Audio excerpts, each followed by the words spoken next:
Assalamualaikum warahmatullahi wabarakatuh. Halo semuanya, kembali lagi bersama saya Nafira. Di video ini kita akan masuk ke bab 14 yaitu hotspot.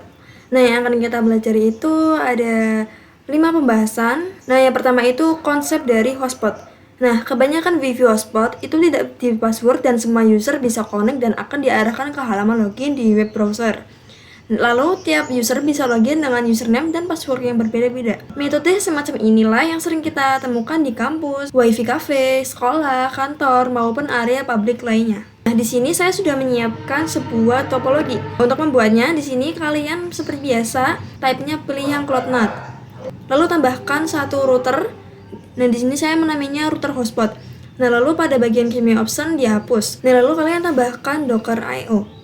Nah, sebelum kalian menambahkan ini, kalian itu download dulu. Kita close lab. Lalu ke bagian device. Nah, lalu kalian download yang Ubuntu desktop ini. Kalian klik yang ke device, lalu kalau sudah ada tulisan added to pnet, berarti itu sudah berhasil. Nah, lalu di sini image-nya ganti menjadi yang tadi sudah kita download, yaitu Linux desktop. Nah, lalu di sini saya menamainya Docker Linux. Nah, di sini pada bagian ether 1 saya centang. Lalu untuk primary-nya saya ganti menjadi RDP. Lalu kalau sudah bisa save. Nah, setelah menambahkan Docker Linux di sini, saya menghubungkan dari net ke router hotspot, lalu dari router hotspot ke Docker Linux. Nah, di sini saya menggunakan yang Bezier. Nah, lalu setelah itu kalian pergi ke command prompt, lalu di situ pilih yang run as administrator seperti biasa. Lalu ketikkan root at 10.0.137.0. Lalu maksnya 255.255.255.0. Lalu masukkan IP pinetnya. Nah, di sini saya IP-nya 192.168.20.131. Nah, setelah itu kalian buka terminal router hotspotnya.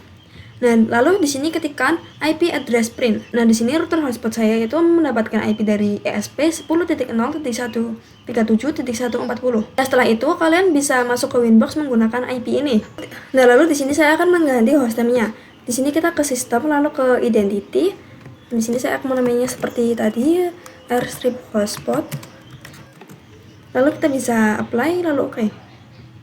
Nah, lalu di sini saya akan mendisablekan IP DHCP-nya. Nah, lalu di sini kita ke IP, lalu ke DHCP client. Nah, di sini kita disablekan saja. Nah, lalu kita lakukan konfigurasinya di terminal router hotspot. Nah, di sini kita ketikkan /IP address. Nah, lalu di sini kita masukkan IP-nya address sama dengan 10.0.137.146. Nah, ini kita pakai yang ini. Lalu interface-nya itu ether 1. Nah, lalu di sini itu slash-nya 24. Nah, lalu kita tambahkan gateway-nya IP root. Lalu add gateway sama dengan, nah di sini untuk gateway-nya kita lihat di VMware-nya. Nah, di sini pada bagian IP address for PNET NAT. Kita masukkan 10.0.137.1. Nah, kita coba print. Nah, di sini sudah ada ya. Lalu di sini kita masukkan IP DNS-nya. Set server sama dengan 8.8.8.8. Kita coba cek print. Nah, di sini sudah ada. Nah, lalu kita ke materi yang selanjutnya yaitu konfigurasi hotspotnya. Nah, untuk konfigurasi hotspot itu ada beberapa service yang harus kita konfigurasi. Nah, tetapi itu tidak perlu karena mereka itu udah terkonfigurasi secara otomatis. Di sini kita ke Winbox, lalu di sini cancel dulu. Di sini kita ganti saja menjadi 146, lalu kita connect. Nah, ini sudah bisa. Nah, di sini kita ke IP lalu ke hotspot. Nah, di sini kita nyalakan dulu Docker Linux-nya. Nah, lalu di sini kita ke hotspot setup. Nah, di sini untuk interface-nya kita pilih yang ether 2. Karena di sini pakainya ether 2. Nah, lalu kita next. Nah, ini itu IP yang akan tersetik pada hotspot server nanti. Nah, di sini kita copy. Nah, di sini untuk masuk network-nya dicentang. Lalu kita next. Kita next. Nah, di sini kita next saja. Kita next. Nah, di sini kita bisa tambahkan yang cadangan. Di sini saya akan menambahkan 8.8.4.4.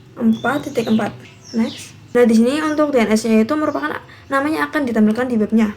Nah, saya akan menamainya hotspot navira.com.id. Nah, lalu kita bisa next. Dan di sini untuk name for usernya saya akan menamainya Navira 93. Nah, lalu untuk passwordnya 123. lalu kita bisa next. Ini sudah setup successful. Nah, di sini kita coba buka. Nah, di sini kita oke saja. Nah, di sini sudah bisa masuk, lalu kita pergi ke menu. Nah, lalu kita bisa search terminal. Kita bisa buka yang ini saja. Nah, sebelumnya kita cek dulu IP address. Nah, di sini sudah ada informasi IP-nya itu yang ini. Nah, lalu sekarang langsung aja koneksikan dengan hotspot tadi. Nah, kita bisa buka di sini web browsernya. Nah, di sini kita ketikkan mikrotik.co.id. Nah, di sini kita bisa enter. Nah, di sini kita login menggunakan username yang tadi kita buat dan passwordnya juga. Nah, di sini username saya itu Navira93. Lalu passwordnya itu 123. Nah, lalu kita bisa connect. Nah, untuk halamannya itu bakalan kayak gini ya. Di sini ketika kita melakukan koneksi, nah misalnya di sini saya akan search Upin Ipin. Nah, ini hasilnya itu sudah keluar ya. Nah, kita lanjut ke materi yang keempat, yaitu menambahkan user dan menghilangkan cookies. Nah, jadi di materi ini itu kita akan membuat user untuk klien lain. Di sini tetap di bagian hotspot, lalu kita ke user. Nah, kita itu bisa add lagi untuk klien yang lainnya.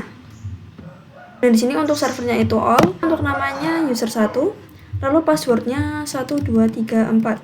Nah, lalu kita bisa apply dan oke. Nah, kalau kita lihat di sini IP lalu ke addresses. Nah, di sini itu bakalan muncul IP hotspotnya. Di sini kita akan melakukan pengujian. Dan di sini kita itu akan search di Docker Linux-nya. Ini kita tambah saja. Nah, di sini pada Docker Linux di bagian Chrome kita masukkan IP dari hotspot tadi 10.5.50.1. Di sini kita enter. Nah, di sini sudah ada informasi user Navira itu sudah menggunakan hotspot selama berapa lama. Nah, sekarang kita coba logout. Nah, meskipun di sini kita sudah logout, tapi di sini itu masih login sebagai user Navira. Nah, itu karena cookies pada mikrotiknya itu masih tertanam di user Navira. Nah, kita akan menghilangkan cookiesnya dulu, lalu kita ke bagian servers profiles. Nah, kita klik yang bagian hsprof.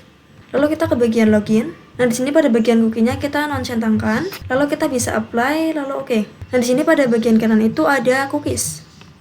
Nah, ini kita bisa hilangkan saja. Kita coba lagi di Docker Linux-nya. Nah, di sini kita coba klik login dulu. Nah, maka di sini itu sudah terambahkan login lagi untuk menentukan username dan passwordnya. Nah, di sini saya akan coba login menggunakan user 1. Lalu passwordnya 1234. Lalu kita coba connect. Nah, maka di sini itu sudah bisa login lagi. Nah, kita lanjut ke materi yang terakhir, yaitu user profiles untuk limitasi bandwidth. Nah, di sini pada bagian IP lalu ke hotspot, di sini itu ada menu user profiles. Nah, di sini kita coba add saja. Nah, di sini untuk bandwidthnya kita coba memakai yang 512K. Nah, untuk lainnya saya akan pakai hotspot 512. Nah, lalu di sini kita fokus pada bagian rate limitnya. Di sini kita tuliskan 512K per 512K. Apply, lalu oke. Nah, lalu kita ke bagian users. Di sini kita klik yang user 1. Nah, di sini ada menu profile, kita pilih yang hotspot 512. Nah, jadi untuk user 1 yaitu bandwidth-nya 512K. Nah, lalu kita bisa apply, lalu kita oke. Nah, lalu kita coba uji. Di sini kita search lagi. Nah, di sini kita coba search speed test. Nah, di sini kita coba klik yang ini. Nah, di sini kalau sudah muncul mulai, kita klik saja.